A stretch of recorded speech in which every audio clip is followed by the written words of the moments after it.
आप नसिया जी रहते हैं, यहाँ आके लगा सकते हैं। आप शहर रहते हैं, यहाँ आके लगा सकते हैं। आप ये मत कहो कि महाराज शहर आओगे तभी लगाएंगे। ना 9 मन तेल होगा, ना राधा नचेंगी, ना महाराज शहर जाएंगे, ना हमें लगाना पड़ेगा। कितनी बढ़िया बात बताई, और हमने महाराज को बता दी। हम तो बहुत भक्त हैं, हम तो साधुओं की खूब सेवा करते हैं। आप शहर आओगे तभी लगाएंगे। हमें मालूम है तुम कितनी सेवा करते हो, है ना। सेवा करने वाले तो दूर दूर जाकर लगाते हैं। देखो ये केसरिया से आए हैं कि नहीं? कहाँ से आए? केसरिया उदयपुर के आगे से, 600 किलोमीटर आगे से। विचार करिए, ये भावना है। इसे हम कह सकते हैं ये है भावना। तन भी है, मन भी है, और वहाँ अवसर नहीं है, लेकिन इन्होंने अवसर मिला दिया। अवसर इन्होंने ढूंढ लिया है। ये अवसर ढूंढ के इन्होंने मिलाया है। तुम्हें अवसर मिला हुआ है, अंतर इतना ही है। हम भाग्यशाली हैं कि हमें ये अवसर प्राप्त है, लेकिन आप सौभाग्यशाली बनिए। आप इस अवसर को चूकिए मत, बल्कि इस अवसर को बुनाइए। थोड़ी सी मेहनत करिए। ऐसा नहीं है मेहनत नहीं करिए। आप अपने रिश्तेदारों को बुलाइए। इस बहाने से आपके घर पर रिश्तेदार आएंगे, उनका भी फल आपको प्राप्त होगा। और ये कहने को हो जाएगा हमारा वो खानदान है जहाँ साधुओं का बहुत सम्मान होता है। वरना तुम्हारे रिश्तेदारी पूछेंगे तुम्हारे यहाँ महाराज आए थे, बोले हाँ आए थे। बेई वाले आए थे, जीवन है पानी की बूंद वाले, बोले हाँ बेई वाले वो फेमस हैं। बोले तुमने चौका नहीं लगाया था, क्या जवाब दोगे? अशोक जी, रमेश जी, क्या जवाब दोगे? जवाब देते नहीं बनेगा। रिश्तेदारों को जवाब देते नहीं बने, गिड़गिड़ाना पड़ेगा।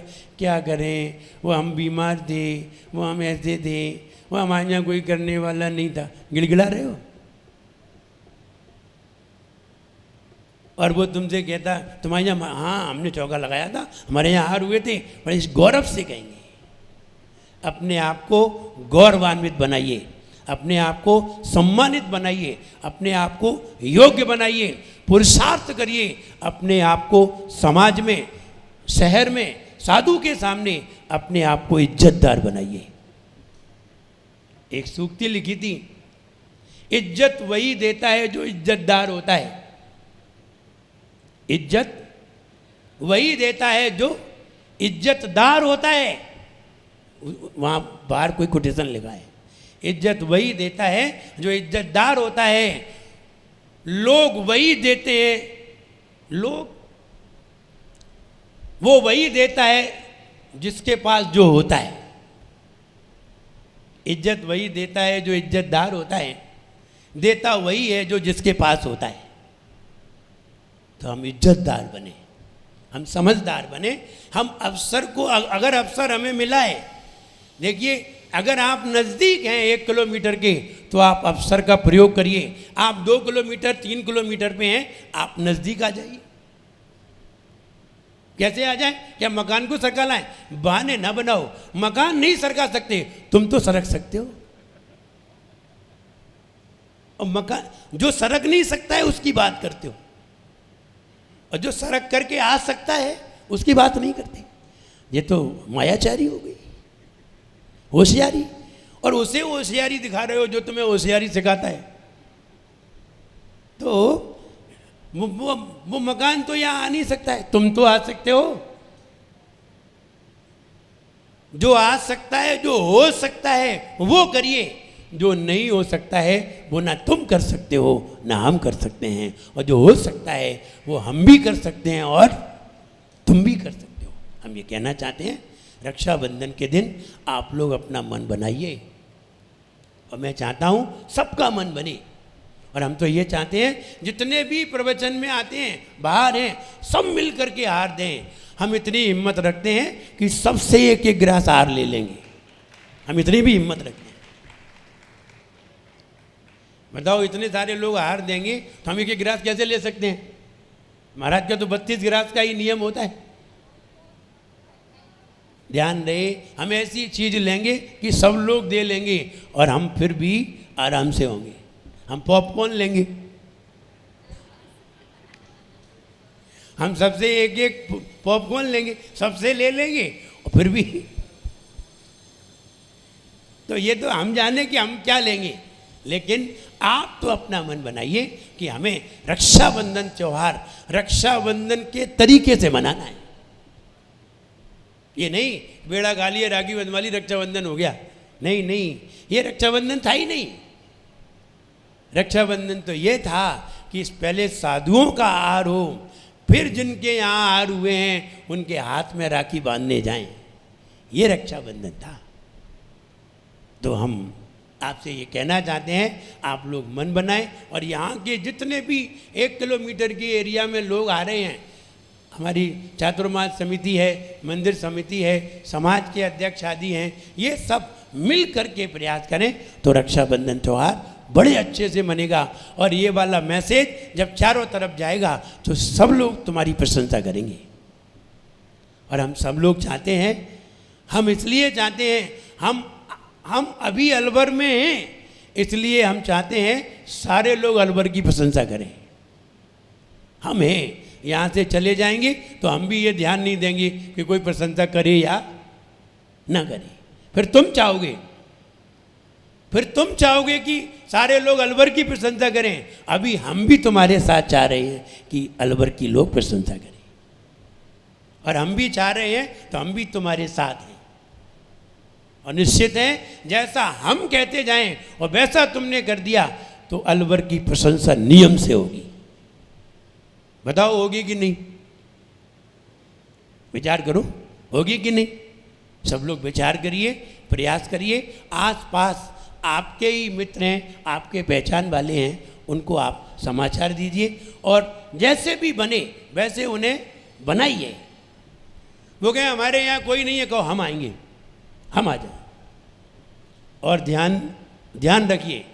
और हम आपको एक बात बता दें, आप अगर चौका लगाते हैं, आप कुछ मत करिए, आप पानी भी मत लाइए। और बोलिए,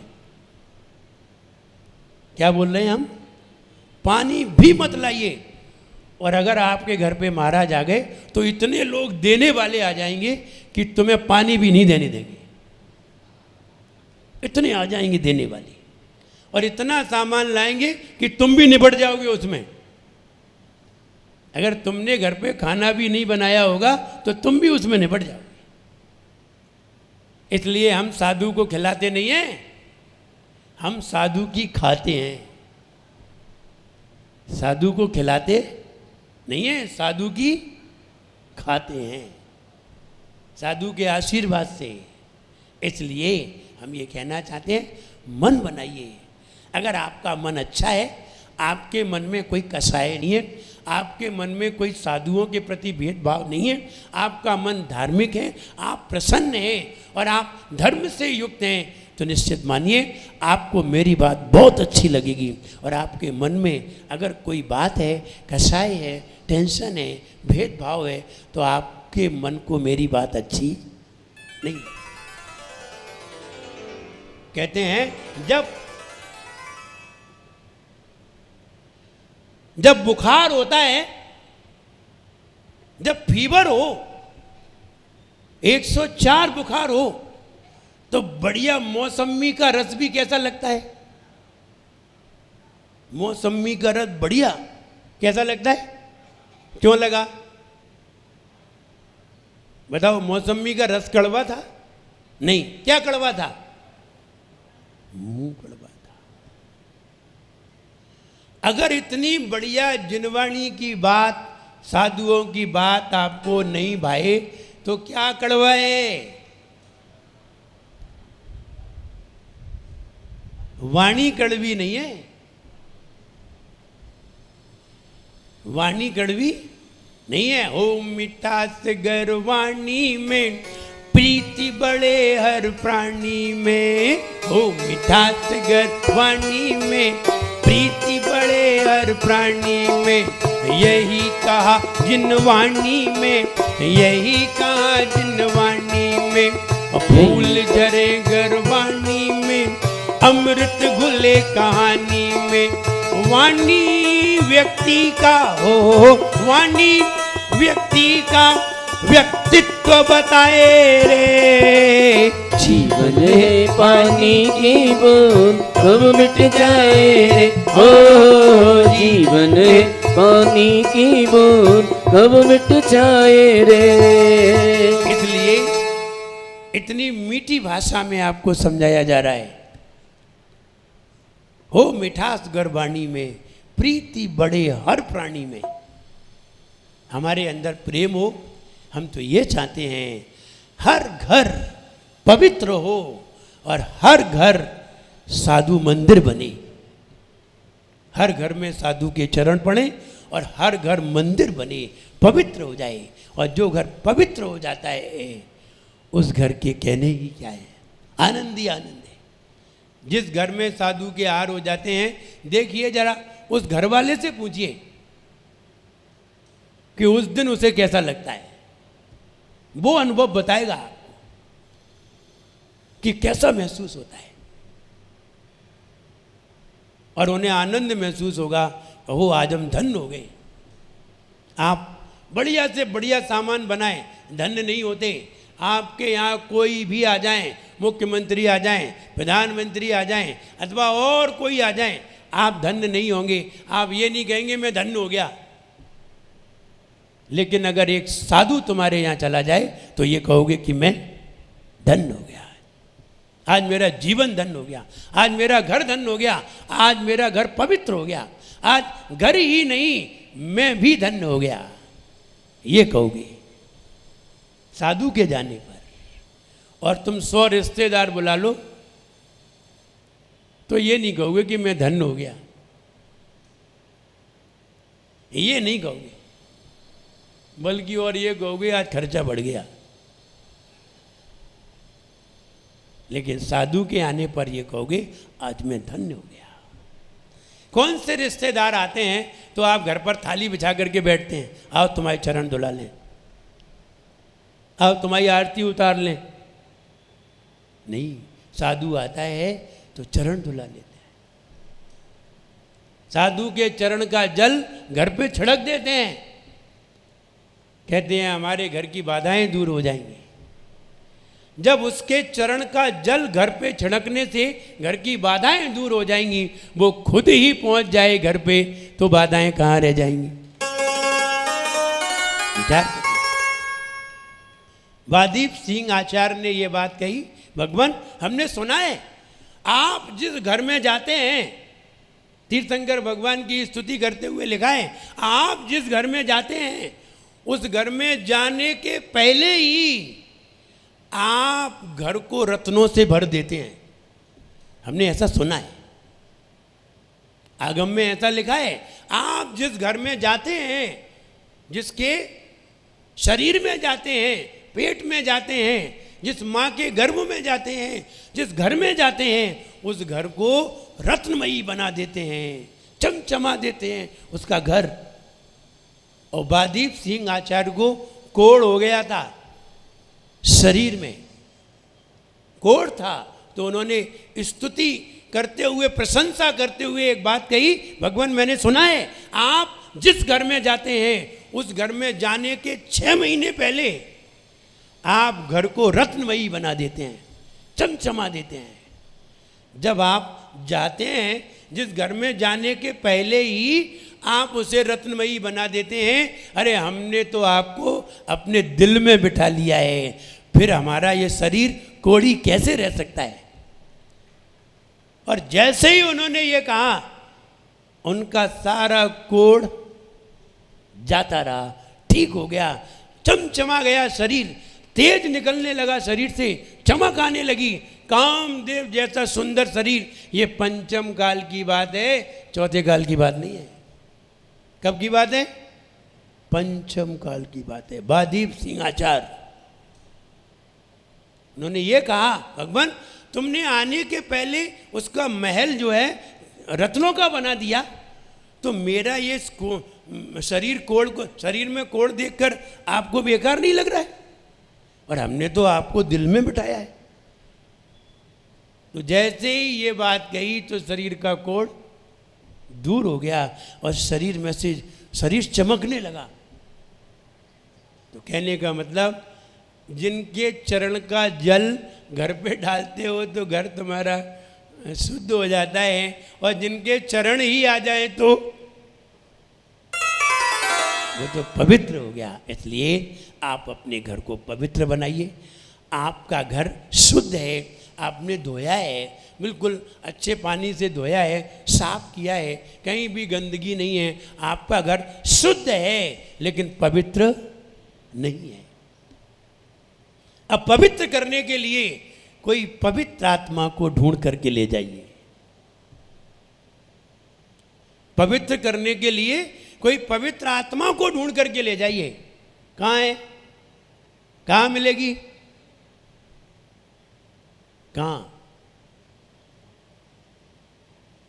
ढूंढो जरा। जैसे भी आए उसे ले जाइए, चाहे हाथ जोड़ के, चाहे पांव पकड़ के, चाहे बांध करके, जैसे भी ले जाना है ले जाओ। हमारे घर पे चलो, महाराज ने कहा था कि जिसके घर पे महाराज हो वो घर पवित्र होता है। आप मेरे घर पे चलो, चाहे कैसे ले जाओ, 4 पुलिस वाले ले आओ, फिर ले जाओ, ले जाओ।